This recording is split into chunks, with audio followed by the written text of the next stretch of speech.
This episode is sponsored by JDAQA Software Testing, your scalable solution for manual, automated, security, and performance testing. Check us out at jdaqa.com.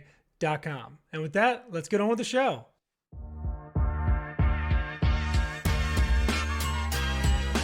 This is The First Customer, hosted by Jay Agner.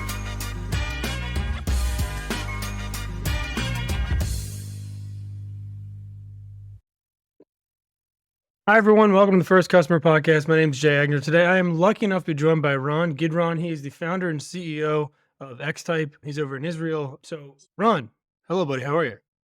Hey, Jay. Thanks for having me. I'm doing great. How are you?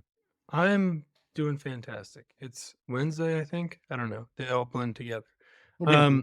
So tell me, where did you grow up, and did that have an impact on you being an entrepreneur later in life? Yeah, it's an interesting story. I grew up on a farm. I had no plans on becoming, I didn't even know about computers. I grew up on a kibbutz, which is a unique way of life in Israel. And um, you could say I went to university and took some math classes. It was the early 90s, and, the high-tech boom in Israel started, and this company made me a job offer. And I got a job. This company was called Mercury Interactive. And here we are, almost 30 years later. I never drove a tractor since. It's so funny you say that. I have had a couple people on the show who were on a farm growing up, and I talked to a couple of them, and you never really think about how, like, farmers don't, I think, get their due for being entrepreneurs. Like, it's such an entrepreneurial thing to grow your own food, figure out how to sell it, figure out how to price it, figure out how to deal with, supply and demand and all these different things. And I don't think that, just in the general, thought of what a farmer is, you're just like, oh, it's just some guy who plants some stuff and whatever. Sure. It's a business owner. It's a whole thing. Like, it's not Sure. surprising to hear that. Actually, I really appreciate that perspective. Thank you. And you are absolutely 100% right. But you're the first person I've heard say that, and I go, oh yeah, he's right. Actually, it is. And also, farmers are, and you do it every year, right? So we're also used to, and there's a lot of elements that you don't trust, that you can't control, the weather and lots of stuff, Right. right? And market prices and stuff. So never thought about it that way, but you're absolutely right. And maybe there's something to it. Maybe so. Maybe we need to, well, start interviewing farmers exclusively, and then we'll start a Not don't know farmers about the podcast. farming No. report, right?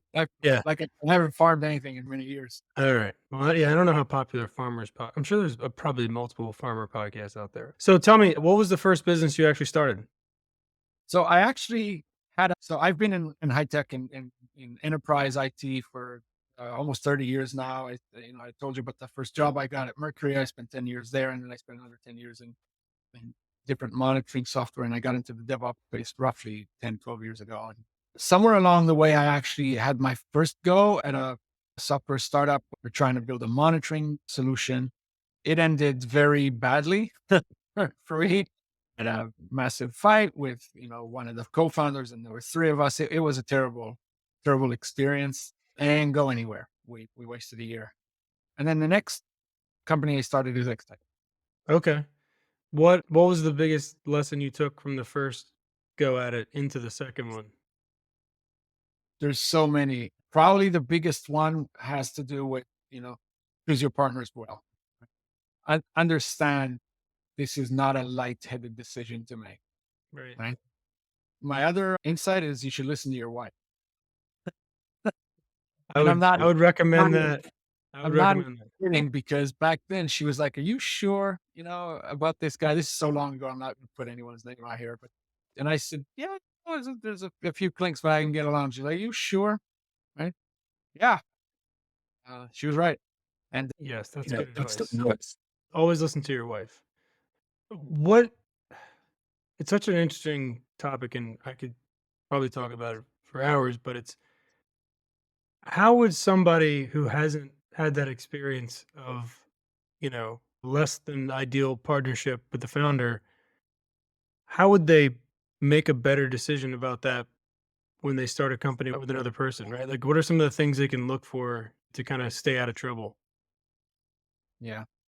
Well, I mean, that's going to be a hard question for me to answer, but I can tell you about my experience and what I've learned. So, a couple of things. One, it took me a long time to get back into it, right? This was a painful experience, and it took, I don't know if it was 7 or 8. I can work out the math. You know, you know, close to 10 years before I took another shot at it. So there's a lot of experience that came along in the way. You know, I can blame my partners, all I want, but the reality is it's also on me, right? So there's a question of, are you ready? Right? So I would probably think that's the most important thing. Like, do you know what you're doing? And are you confident? And the answer is obviously never. You never really know what you're doing, but hopefully you understand what I'm saying. There's a No, yeah, no, it makes level sense. of maturity I highly recommend. Get comfortable with yourself because it's going to be rocky. Yeah, that's I think that's great advice.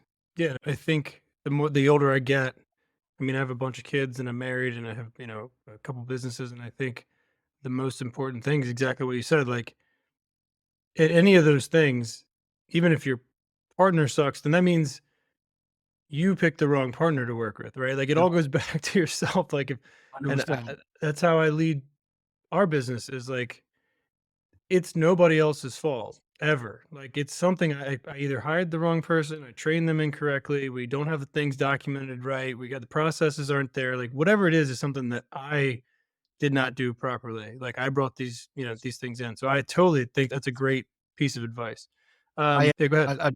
yeah, I'll pitch in a little thing. My dad's passed like 3 years ago. My dad taught me a lot of stuff, but he had all these sayings. And I remember he told me this when I was pretty young, and it only clicked much later. And my dad was a factory manager and stuff. And he said, you can delegate authority, and it's a very good thing to do. You Hmm, can empower people, like truly empower them. Don't, let them excel, let them do the things they know how to do best. Um, but you got to remember this: responsibility doesn't trickle downhill. So that's and it's a tricky thing, right? You can delegate authority, but you can't say I'm not responsible because as long as you are, sitting at the top of an organization or even a department, whatever, responsibility stays at the top. It doesn't roll down. That's part that's a of it. great. I love that. I love that. The framing of that is great. Like, again, I think I've learned more that I should have paid more attention to that in my personal life, as the years have Yeah. gone on. Like everything is Yeah. goes back to you as a person. It doesn't matter if it's business or whatever. So tell me about xtype. What is xtype? Where did it come from? And kind of who was your first customer to get it started? Yeah, so xtype is a platform engineering solution for ServiceNow customers.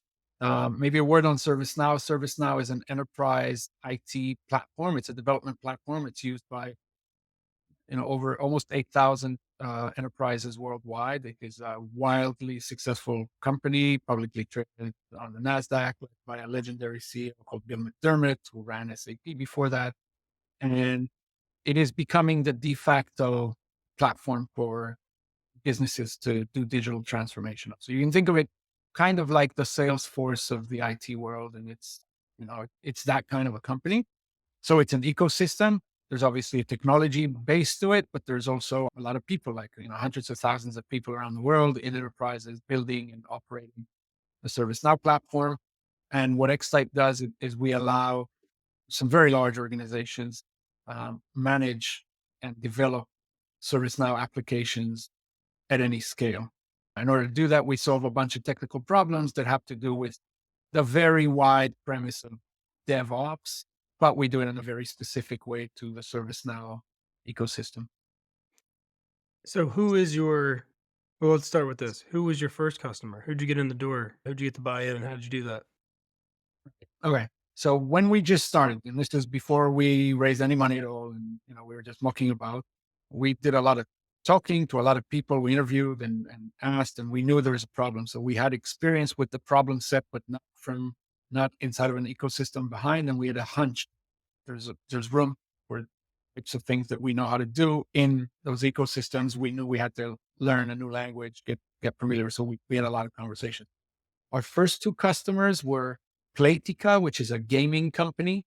They're a huge gaming company, but actually not such a huge ServiceNow customer, and a division of HP, both in Israel, not my cousins, not our friends. So cold calling, etc. And those two were partly design partnership, etc. So I mean, it's now okay to reveal this. So the first deal was a $6,000 deal. You know, I paid the AWS for a couple of months. Right. And the second was a little bit more than that, probably about triple that, a little more than that. And those two customers really helped us shape the product and the MVP that we ended up building, and also understand the ecosystem.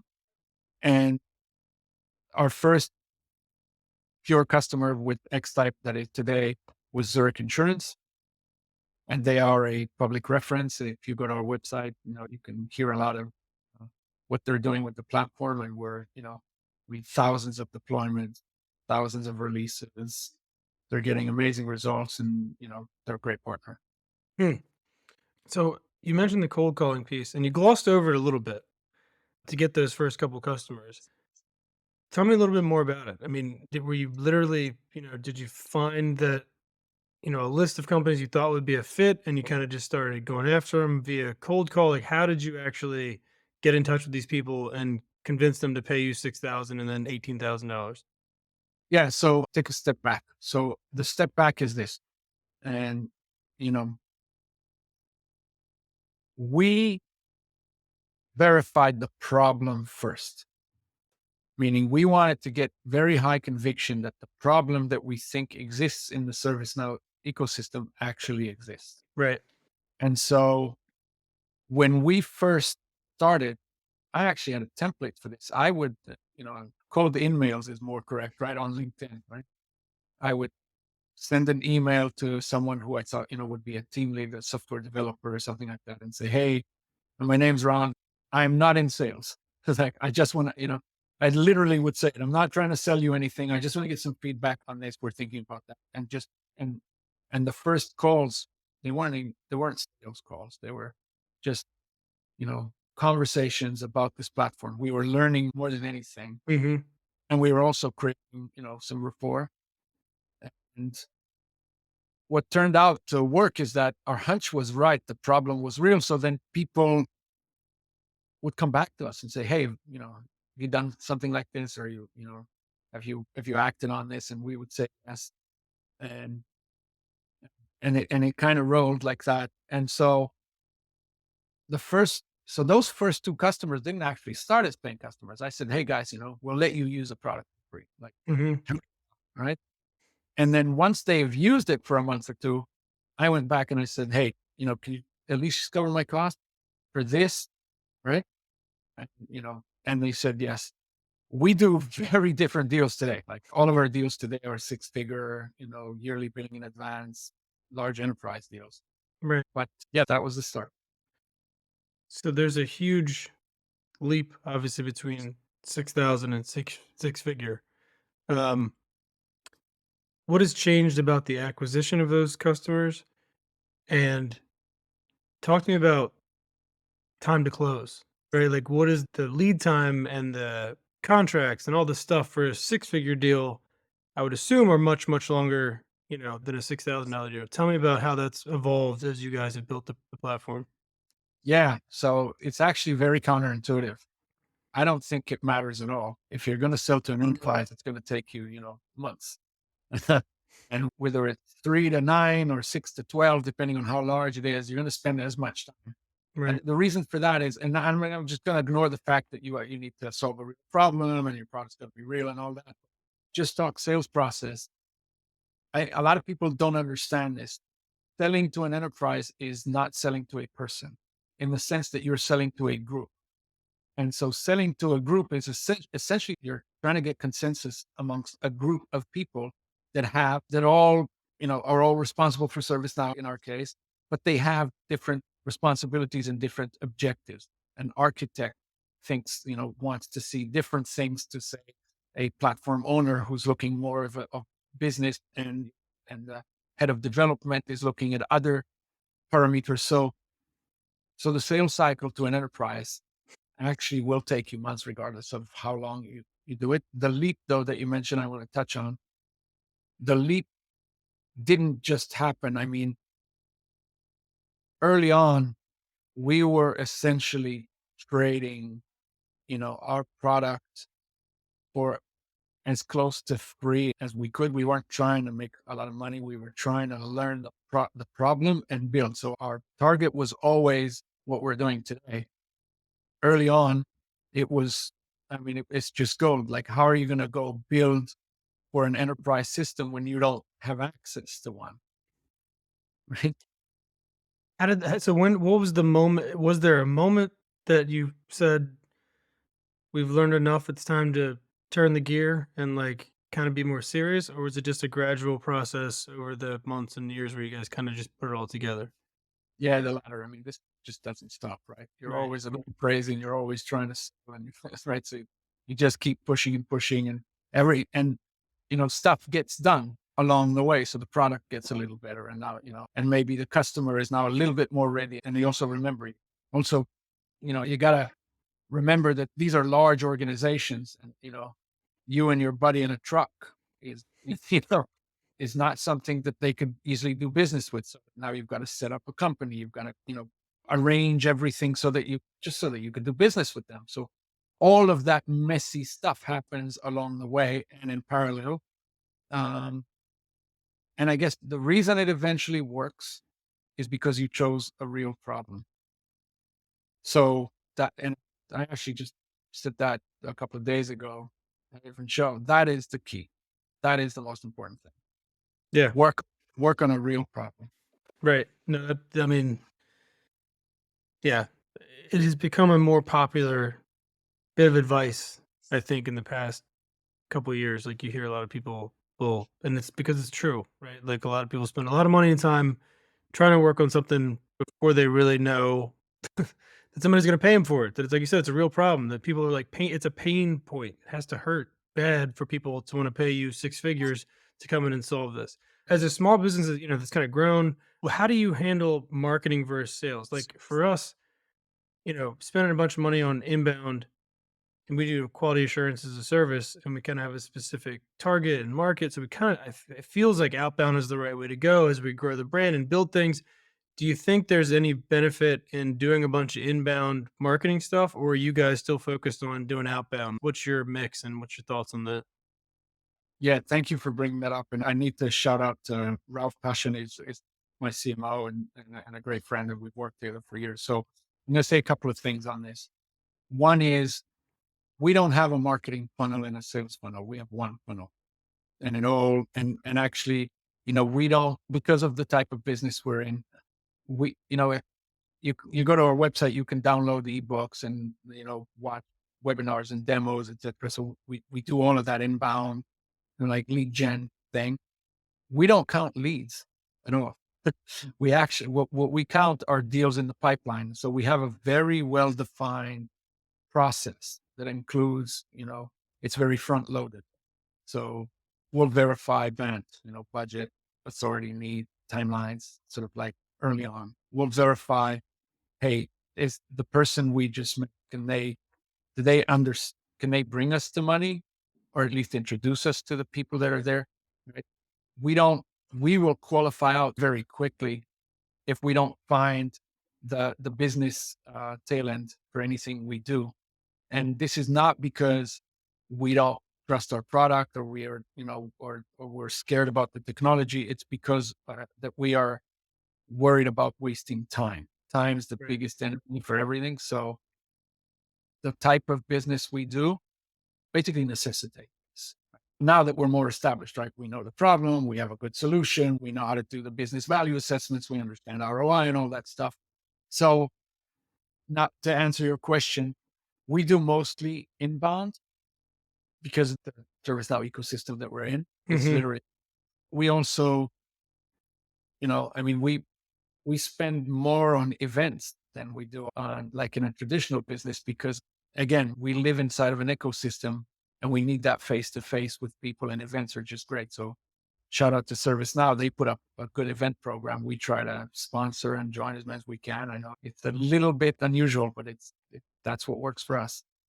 Yeah, it's interesting. It's definitely interesting to build a business inside of another company's ecosystem, right? I mean, it's like it's probably great for a bunch of reasons. It could potentially be terrifying for other reasons if because you're kind of hitching your wagon to their star essentially, and if that, kind of goes up and down. But I mean, for something as big as, ServiceNow, which I've, heard about for a few years, I think that's safe, right? It's like building a Salesforce. It's like building a layer on top of Salesforce or whatever. Like it's got its pros and cons.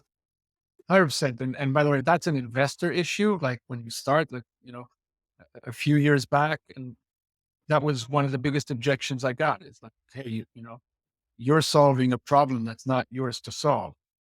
And then I got a great answer for it. And maybe I'll do a short answer here. I worked at Mercury Interactive. We did testing tools for Microsoft. Right? Mercury IPO'd and was a huge success back in the 90s. And every year there was this huge scare. Microsoft is going to release a test tool and, we're going to run out of business. And they never did. And actually they did. They released this thing called Microsoft Visual Test. Like we're talking like, no, ages and ages ago. That was after Mercury had already IPO and was an incredible company. And then I worked in the monitoring space and we did monitors for the Oracle database. I worked for a company called Precise. It was a $650 million exit, not for myself, but for the company. And it was exactly the same. Like, who are you to solve this problem for them? And the answer, the reason I was not afraid of this is because I know this for a fact, is that those companies are focused on their own growth. And that is on the business end of what they do. ServiceNow is a digital transformation behemoth. They will do a lot more digital transformation dons to their platform, get into financial services, get into ERP. I'm not sure, what's on their roadmap, but they keep growing there. For them to solve an internal issue is not, an immediate thing. It's also, and there's another little nuance here. I'm sorry for the long answer, is that as surprising as it may sound, they don't necessarily have the best people to sell this kind of solution. Because again, remember, they're selling to their customers, the business and the value of that. Right. And they don't always understand how to sell a technical solution for the technical folks. They might not But like it, but it's true. no, that makes sense. That makes a lot of sense. So much good stuff in there. All right, I have one more question for you. Uh, Sure. Non-business related. I'd love to say that because people go, "Well, what's coming?" If you could do anything on Earth and you knew you couldn't fail, what would it be?